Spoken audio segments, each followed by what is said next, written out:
자, 지금 보시는 이 그림, 그냥 평범한 가족 싸움처럼 보이시나요? 어휴, 아니에요. 이건 사실 치매를 앓는 아버지를 두고 벌어진 정말 치열한 재산 전쟁 이야기입니다. 이게 그냥 남의 얘기가 아니라 고령화 사회를 살아가는 우리 모두가 언젠가 마주할 수 있는 아주 현실적인 문제거든요. 성년 후견 제도라는 거 들어보셨죠? 이 법이 실제 상황에서 어떻게 쓰이는지 오늘 이 사건을 통해 아주 생생하게 한번 들여다보겠습니다. 이야기는요, 한 통의 정말 다급한 전화벨 소리로 시작됩니다. 50대 장남 철수 씨가 요양보호사분한테서 전화를 받았는데 진짜 믿을 수 없는 소식을 들은 거죠. 바로 알츠하이머를 앓고 계신 아버지가 정말 흔적도 없이 사라지셨다는 거예요. 아버님이 3년 전에 알츠하이머 진단을 받으셨거든요. 그래서 사실 혼자서는 거의 일상생활이 불가능한 상태셨어요. 아니, 그런 아버지가 대체 어디로 가신 걸까요? 그런데 곧이어 이 사건을 더 복잡하게 만드는 아주 의심스러운 동생이 등장하면서 모든 게 시작됩니다. 아들을 찾으려고 정말 사방팔방으로 수소문했겠죠. 근데 아버지를 찾은 곳이 정말 충격적이게도 법무사 사무실이었어요. 근데 아버지 옆에 누가 있었냐면 평소엔 연락도 잘 안 하던 동생 영수 씨가 딱 버티고 있는 거예요. 아버지는 그냥 멍한 표정으로 그래, 우리 영수 맛있는 거 사줘야지. 이 말만 계속 반복하고 계셨다고 합니다. 자, 이 사건을 계기로 형제 사이의 믿음은 완전히 박살이 나버린 거죠. 형인 철수 씨는 딱 확신했어요. 아, 동생이 아픈 아버지를 이용해서 재산을 빼돌리려고 하는구나. 더 이상은 망설일 시간이 없다고 생각하고 바로 법정 싸움을 시작합니다. 자, 이 부분을 한번 보세요. 양쪽 주장이 정말 팽팽하게 맞서죠.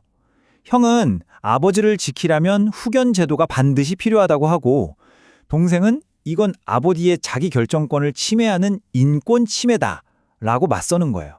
한쪽은 보호, 다른 한쪽은 인권.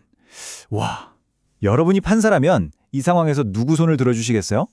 근데 여기서 동생 영수 씨가 한술 더 뜹니다. 아버지를 설득해서 법원에서 명령한 정신감정까지 거부하게 만들어버린 거예요. 이게 왜 문제냐면요, 아버지의 상태를 객관적으로 증명할 수 있는 가장 확실한 방법이 막혀버린 거잖아요. 이러니 형 철수 씨 입장에서는 정말 앞이 캄캄해진 거죠. 자, 상황이 이렇게 됐습니다. 결정적인 증거인 정신감정은 못하게 됐고 가족끼리 진흙탕 싸움만 남았어요. 이런 복잡한 상황에서 법원은 과연 어떤 판단을 내렸을까요? 지금부터 그 결정적인 판결 내용을 한번 살펴보겠습니다. 우선 첫 번째, 동생이 계속 이건 인권 침해다라고 주장했잖아요. 이 부분에 대해서 헌법재판소가 아주 명확하게 선을 그어줍니다. 성년 후견 제도는요, 사람을 억압하는 족쇄가 아니라는 거예요.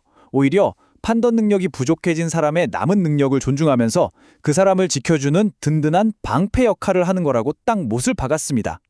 그리고 두 번째 판결이 나왔는데 이건 정말 중요합니다. 가정법원이 아주 의미 있는 결정을 내렸거든요. 정신감정, 그거 못 받았어도 괜찮다. 왜? 그동안 쌓여온 과거의 진료 기록들, 이것만 봐도 아버님께 보호가 필요하다는 게 충분히 인정된다고 본 거예요. 이게 왜 중요하냐면 절차 하나가 막혔다고 해서 실질적인 보호를 포기하지 않겠다는 거잖아요. 앞으로 비슷한 상황에 처한 다른 가족들에게도 정말 큰 희망을 준 판결이었죠. 자, 그럼 이제 가장 궁금한 게 남았죠. 법원은 그래서 후견인으로 누구를 지정했을까요? 형일까요? 아니면 동생일까요? 정답은 놀랍게도 둘 다 아니었습니다. 법원의 선택은 형도 동생도 아니었어요. 왜냐? 법원이 보기에 두 형제는 이미 아버지의 재산을 두고 싸우면서 후견인이 될 자격을 잃었다고 판단한 거죠. 대신에 아주 중립적인 제3자, 그러니까 전문가 법인을 후견인으로 지정했습니다. 이 결정 하나만 봐도 법원이 뭘 가장 중요하게 생각하는지 바로 알 수 있겠죠? 사실 이 모든 판결들을 하나로 꿰뚫는 아주 중요하고 강력한 법의 원칙이 하나 있습니다. 그게 바로 사건 본인의 복리라는 원칙입니다. 말이 조금 어렵죠? 쉽게 말해서 형의 입장도 동생의 입장도 아니고 오직 이 사건의 당사자인 아버지의 행복과 이익이 그 어떤 것보다 최우선이라는 대원칙이에요. 법원의 모든 결정은 결국 이 한 가지 질문으로 모아진 겁니다. 과연 아버지를 위해 무엇이 최선인가? 그러니까 법원의 판단을 정리해보면 딱 세 가지예요. 첫째, 아버지를 보호하는 게 개인의 자유 문제보다 더 시급하고 중요하다는 것. 둘째, 정신감정 같은 형식적인 절차에 얽매이지 않고 실질적인 보호를 택했다는 것. 그리고 셋째, 가족끼리 이렇게 싸울 때는 차라리 중립적인 전문가가 나서는 게 맞다는 거죠. 이 모든 게 결국 누구를 위한 거다? 바로 사건 본인, 즉 아버지를 위한 결정이었다는 겁니다. 자, 이 길고 힘든 법정 다툼을 보면서 이런 생각 들지 않으세요? 애초에 이렇게까지 싸우기 전에 막을 방법은 없었을까? 맞습니다. 있었어요. 이 사건이 바로 우리에게 그런 비극적인 분쟁을 막기 위한 현명한 준비가 뭔지 알려주고 있습니다.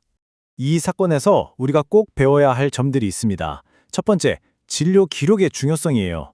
이번 경우처럼 정신감정이 막힐 수도 있으니 진단 초기부터 진단서나 소견서 같은 걸 꼼꼼하게 모아두는 게 나중에 정말 결정적인 증거가 될 수 있다는 거. 두 번째는 임의 후견 제도라는 게 있어요. 부모님이 건강하실 때, 정신이 또렷하실 때 미리 내가 나중에 아프면 이 사람이 내 후견인이 되어줬으면 좋겠다고 지정해두는 거예요.